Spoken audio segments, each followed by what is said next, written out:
এখন টাইম হচ্ছে 3টা 12। আমরা এটা ব্যাকআপটা শুরু করেছি 12টা 12-তে, মানে জাস্ট 3 ঘন্টা হলো। একটি 12 ভোল্টের রাউটার টিপিলিং C64 12 ভোল্ট 1 অ্যাম্পিয়ার, একটি 12 ভোল্টের অনু ব্যাকআপ দিচ্ছে 3 ঘন্টা থেকে। তো এখন চার্জ আছে 3.66, মানে ব্যাটারি নর্মাল যে ভোল্টেজটা থাকে তাই আছে। ধরেন 50% ইউজ হয়ে গেছে, ফুল চার্জ হইলে ব্যাটারি থাকে 4.2 ভোল্ট, ব্যাটারি লো হলে 3 ভোল্টে কাট হয়।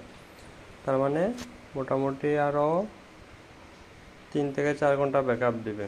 তো সকালে আপডেট দিব কত ঘন্টা চলতেছে। তো এই ব্যাটারি ইউপিএসগুলো আপনারা 9 ভোল্টের রাউটারে যারা ব্যবহার করবেন, আপনারা ইজিলি 8 থেকে 9 ঘন্টা 10 ঘন্টা পর্যন্ত ব্যাকআপ পাওয়ার কথা। তো কালকে আপডেট জানাবো 12 ভোল্ট রাউটারে কতক্ষণ ব্যাকআপ পাওয়া গেল।